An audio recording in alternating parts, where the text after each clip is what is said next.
Бүгінгі видеода біз дәрпінен басылатын ойыншылардан құрам жинап, оларды АПЛ-ға жіберетін боламыз, және АПЛ-да қандай жетістіктерге жететінін бірге анықтаймыз. Видео басылмастан бұрын осы видеоны дәрпінен басылатын достарыңызға жіберіп қойыңыздар. Ендеше біз видеомызды бастаймыз. Ендеше алғашқы ойыншыға тоқталсақ, ол бізде Манчестер Ситидің қақпасын қорғайтын Донарума, итальяндық 26 жасар қақпашы, және біз осы қақпашыны сатып алуға тырысатын боламыз. Донаруманың нарықтағы құны 97 миллион евроны құрайды екен. Қазір біз оған енді 130 миллионды ұсынып көрейік, келісетін шығар. Міне бірден келісті. Міне бізге өте жоғары деңгейдегі қақпашы қосылды. Өзінің жоғары деңгейін әрі қарай да көрсете береді деген ойдамыз. Ендеше көп созбай-ақ қояйық, қорғаушыларға қарай өтейік. Бізде алғашқы қорғаушы Баварияның сапында өнер көрсететін канадалық Дэвис, және оның жасы 24-те екен. Қазір дәл осы ойыншыны қатарымызға қосу үшін бар күшімізді саламыз. Дэвистің нарықтағы құны 53 миллионды құрайды екен. Жалпы, біраз ақша. Қазір біз оған 65 миллионды ұсынып көрейік. Келісетін шығар деп ойлаймын. Қазір көрейік, келісе ме жоқ па. Және біздің бұл ұсынысымызға келісті. Тамаша. Міне көріп тұрғандарыңыздай, Дэвис қатарымызға қосылды. Бұл біздің құрамдағы алғашқы қорғаушы. Енді келесі қорғаушыларға өте берейік. Келесі қорғаушы бізде тағы бір Манчестер Ситидің ойыншысы Рубен Диаш, 28 жастағы керемет қорғаушы. Бізде Рубен Диаштың құны 64 миллион евроны құрайды екен. Демек бір 80 миллионға беретін шығар деген ойдамын, және бұл ұсынысқа келісе ме? Жоқ, 90 миллион дейді.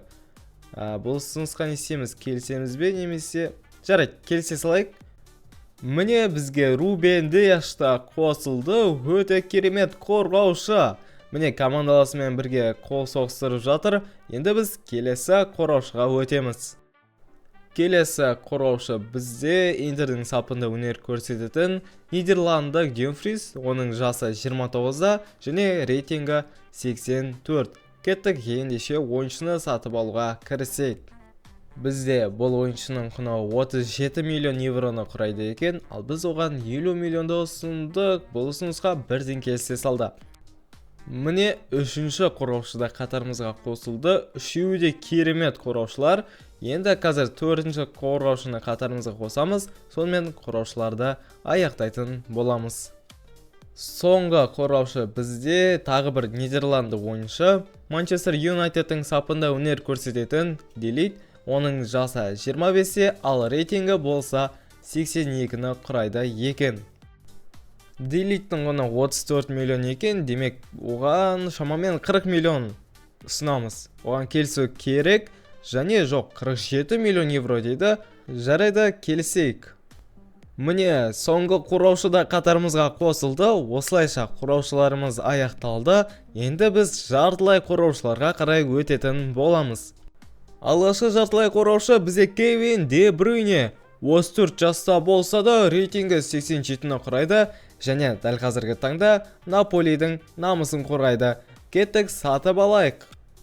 Қазір біз Кевин Де Брюйнеге 45 миллион евроны ұсынып көрейік. Жақсы ұсыныс секілді меніңше. Келісе ме екен? Жоқ, біздің басқа бір ойыншыны сұрап тұр. Жарайды, келісе берген дұрыс шығар, және міне келістік. Осылайша Кевин Де Брюйне де біздің құрамға қосылды. Құрамның тең жартысын аяқтадық. Енді тағы бір жартысы қалды. Сонымен біз құрамды толыққанды жинап болатын боламыз. Ал енді біз келесі жартылай қорғаушыға өтеміз. Кезекті Нидерландық ойыншы, ол бізде Барселонаның сапында өнер көрсететін Де Йонг. Жасы 28-де, рейтингі 87. Өте жоғары деңгейдегі жартылай қорғаушылардың бірі. Де Йонгтың құны 80 миллион евроны құрайды екен. Біз оған 91 миллион евроны ұсынып көрдік, және тамаша, бірден келісті. Міне Де Йонгта енді біздің құрамада көріп тұрсыздар. Жанкүйерлер оны қалай күтіп қарсылап алып жатыр. Осылайша бізде екінші жартылай қорғаушыда қатарымызға қосылды. Енді тағы бір жартылай қорғаушыны қоссақ, сонымен бізде жартылай қорғаушылар аяқталынатын болады. Бізде соңғы жартылай қорғаушы, оны тек ұлттар ғана танитын шығар, ол бізде аргентиналық Пауло Дибала. Қазіргі таңда Романың сапында өнер көрсетеді және рейтингі 86-ны құрайды екен. Пауло Дибалаға біз шамамен 45 миллионды ұсынып көрек. Алғашында оған келіссем екен, көреміз. Бұл ұсынысымызға келісті, тамаша. Міне, Пауло Дибалада енді біздің құрамада. Осылайша біздің жартылай қорғаушыларымыз аяқталды. Ендігі кезекте бізде шабуылшылар. Алғашқы шабуылшы бізде PSG-ның сапында өнер көрсететін франциялық Дуэ. 20 жастағы жас ойыншының рейтингі 85-ті құрайды екен. Міне, қазір біз оны 104 миллион евроға бағалап көрек. Оған бапкер қалай келседі екен, бірге көретін боламыз, және келісті, тамаша. Міне, құрамға алғашқы шабуылшыда келіп қосылды. Өте керемет жас футболшы, өзінің жоғары деңгейін біздің клубта да көрсетеді деген ойдамыз. Енді келесі шабуылшыларға қарай өтейік. Келесі шабуылшы бізде Баварияның сапында өнер көрсететін колумбиялық Луис Диас, және оның рейтингі бізде 85-ті құрайды. Біз оған 67 миллион евроны ұсынып көрдік, бірақ бағаны 75 миллион евроға дейін ұлғайтты. Қазір сәл бағаны төмендетіп көрейік.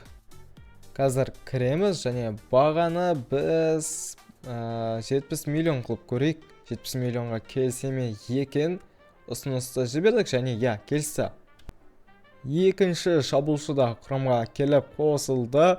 Енді тек қана бір ғана шабуылшы қалды, сонымен толыққанды құрам бізде дайын болады.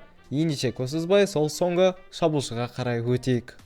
Соңғы шабуылшы әрине бізде Усман Дембеле, алтын доптың иегері, Парис Сен-Жерменнің үздік ойыншыларының бірі. Ал енді осы ойыншыны қатарымызға қосу үшін бар күшімізді саламыз. Қазір біз оған 180-ді ма, 70-ті ма, қаншаны ұсынсақ болады? 70-ті бастапқыда ұсынып көрейік. Келсем екен, жоқ, 192 миллион евро дейді. Біз бұл ұсынысқа келіспейміз әрине. Бағаны 182 миллионға дейін түсіріп көрейікші.